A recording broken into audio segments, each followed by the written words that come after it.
Hey everyone, it's Ben Hardy here, and in today's video, we're reviewing the Audi A5. Before we get in this video, I want to give a huge shout out and thank you to the Audi here in Salt Lake City, Utah for me some time with this A5. I'm going to include a link to their website in the description down below so you can check out what they have currently. If you have any questions, just ask for Landon. And then on a side note, if you want to save time and money the next time you purchase a car, link to my car buying guide in the description down below. Let's get into it.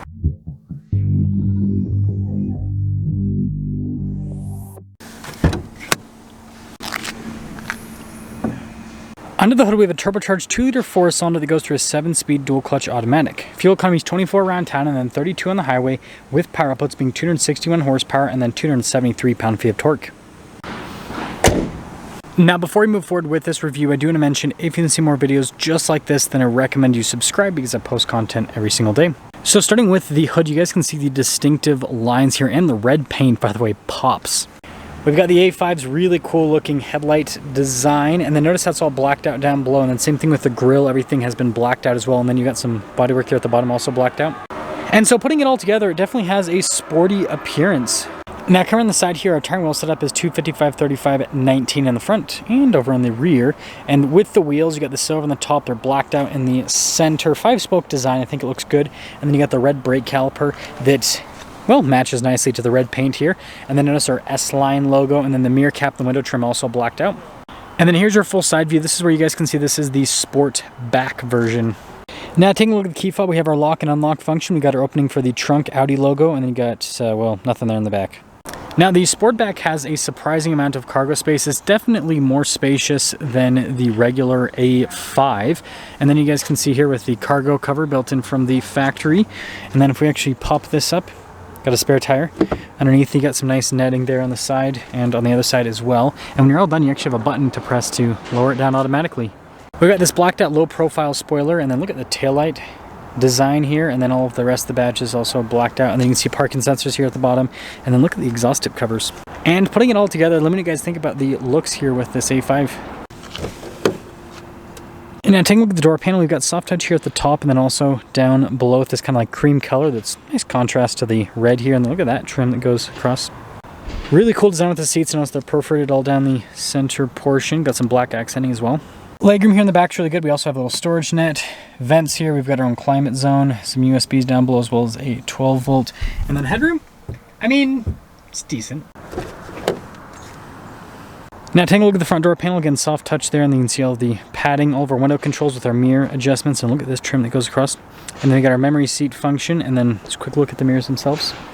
Taking a look at the front seat, again perforated all down the center portion with nice piping and stitching, and then you got the power adjustments. And by the way, the seats have a nice leathery smell to them, kind of a weird thing to mention, but it's true. Anyways, light controls here, and again more of that trim.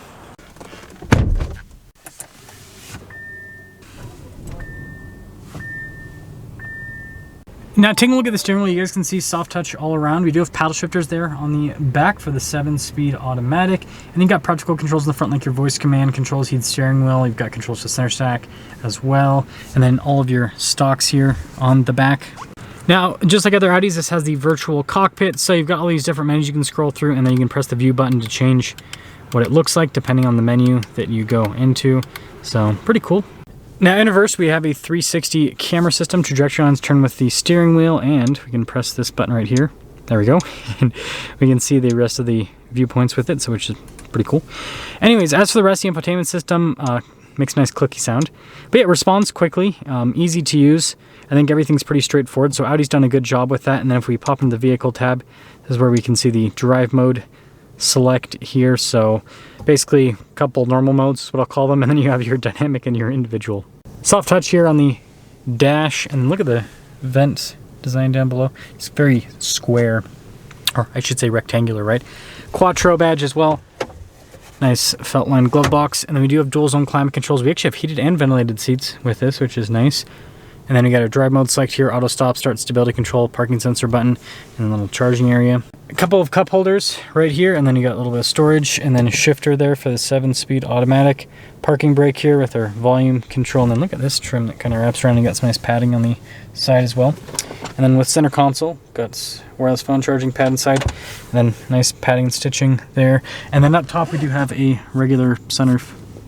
Now here's a quick look at the window sticker. You guys can see all of the standard equipment. Base MSRP $47,700, and then we've got the Options here. Total MSRP $56,640. Let's see how it drives.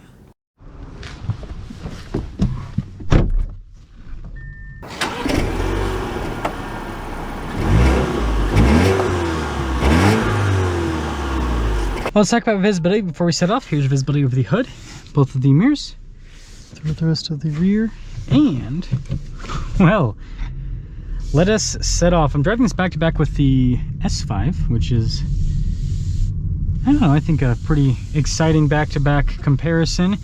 Get to see if it's worth going up to that V6, right, compared to the 2-liter 4-cylinder that is in the A5 here. And also Sportback versus 2-door. And I can tell you up front, you don't really notice the space difference with the Sportback versus the 2-door. It's in the back seats that you notice the big space difference between both of the vehicles. But with that being said, let's kind of get up and move here a little bit. So decent torque right off the bat, I think. Smooth too. This is a bumpy road, and I think it does a really good job going over all of the bumps and everything. Yeah. Yeah, really solid with the suspension in a good way. Solid in a good way. Gotta emphasize that.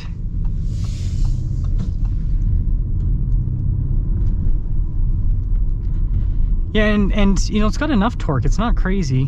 Definitely doesn't have the same punch as the V6, but you know, it moves.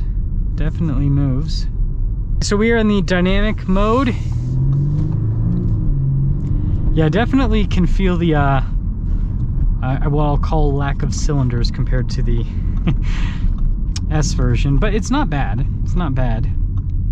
But yeah, definitely doesn't feel as nearly as punchy is what I will say. But we'll get another acceleration here in a second to kind of see if it feels any better. I guess going more into it. And this isn't slow, by the way. I do need to say that. So yeah, let's get another acceleration here. Woo! Yeah, once you get into it, I mean, it moves. Again, not as punchy as the V6, of course. Less power, 2 less cylinders. It makes sense. But still, for like an entry level, I think this is pretty impressive overall with how this drives. I like it a lot. So the way that I look at this is, if you're looking for, basically you want the Audi, but you don't necessarily care as much about like the all-out performance of the S or the RS models. I mean, this is still, again, for like daily driving and everything, more than enough performance. But yeah, you want the comfort that Audi provides, the all-wheel drive system and all of that.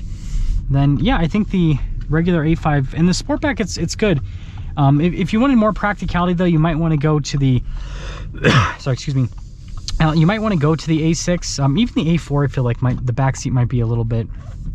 The A4 is smaller, but I don't know. The back seat might be a little bit more usable. Anyways, let me know what you guys think about the A5. Let me know what you guys think about the Sportback.